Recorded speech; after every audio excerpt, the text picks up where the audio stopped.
So, let's talk about peptides.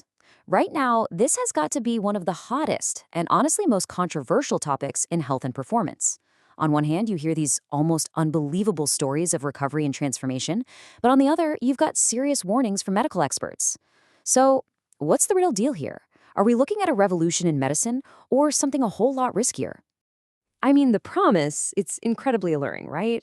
We're talking about compounds that some people claim can speed up healing, crush inflammation, and boost recovery in ways that sound like they're straight out of a comic book. There's a reason some of these have nicknames like the Wolverine peptide.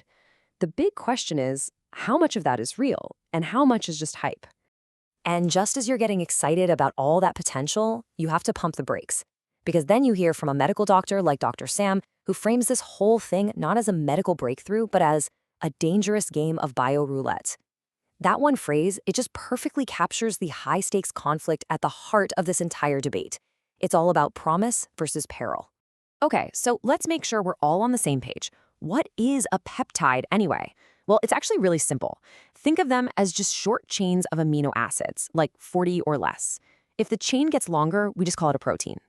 Our bodies make thousands of different peptides all the time to send signals and get things done.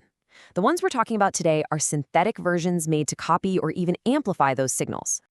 All right, so let's start with the good stuff. Let's look at the promise, the best case scenario, to really get why there's so much excitement.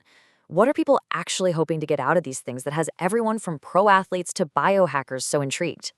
Well, the potential uses are just incredibly broad, and that's a huge part of the appeal. You've got the now super famous GLP-1s, like Ozempic, for weight management. Then there's BPC-157, which has shown some pretty amazing tissue repair properties in animal studies.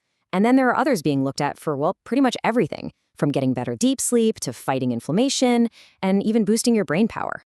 In this quote from Dr. Conover, it's a brilliant way to explain the psychological side of things. He uses this analogy, right? For someone who's really struggling, say, with their weight, getting that initial win can be the exact push they need to start building those healthier long-term habits. It's all about creating momentum. Okay, but now we have to pivot hard, because for all that incredible promise, there is an equally massive and, frankly, kind of scary side to this story that we absolutely have to talk about. So here's the bottom line. For a lot of these compounds, especially the ones for recovery or anti-aging, there are little to no large-scale human clinical trials. Dr. Sam's quote just lays it out there bluntly: if you're using them, you're pretty much a test subject in a giant worldwide experiment with totally unknown long-term consequences. And if you ask experts like the neuroscientist Andrew Huberman, he'll tell you the single biggest risk isn't always the peptide molecule itself. It's where you get it from. And this is absolutely critical. This slide just lays it all out perfectly. On one side, you have a legitimate U.S. compounding pharmacy. You need a doctor's prescription, it's regulated by the FDA, it's tested for purity. Then you have the other side, the gray market. These are websites selling vials labeled for research only. They are completely unregulated, and as Dr. Huberman warns, they can be loaded with nasty contaminants like endotoxins, also called LPS, which can trigger serious, even life-threatening immune reactions. And as if all that wasn't complicated enough, the situation got even crazier recently when the regulators decided to step in, leading to a major crackdown. So this is basically how it all went down. For years, doctors could prescribe peptides like BPC-157, and you could get them from those regulated pharmacies.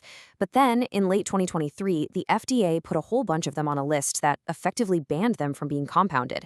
And while that totally validates the safety concerns, the big worry is that it's just going to push people who are desperate for help toward those exact sketchy gray market sites we just talked about. Now, to add just one more layer to this whole thing, check out this fascinating stat from Dr. Conover. He says that over half, more than 50%, of all drugs prescribed in the U.S. are used off-label. That just means a doctor is prescribing a drug for something other than what the FDA officially approved it for. It's a totally normal, legal practice, and it's how a lot of these peptides were being used before the ban. So, given this absolute minefield of risk and confusion, how is anyone supposed to responsibly navigate this? How do you even think about it? Let's try to build a framework. Let's start with the absolute number one, most important rule stated with some serious passion by Andrew Huberman. His message could not be clearer. Do not do this alone. If you're even thinking about this stuff, you must do it under the care of a board-certified physician who actually knows this field. That is completely non-negotiable. Okay, let's put it all together.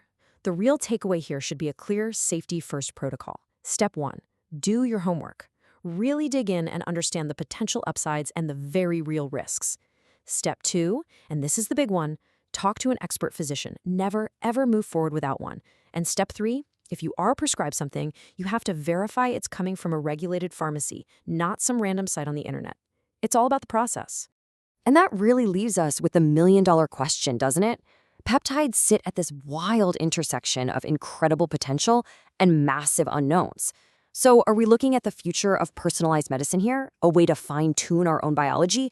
Or is this just a dangerous new frontier that we've stumbled into way too soon, without a map to guide us?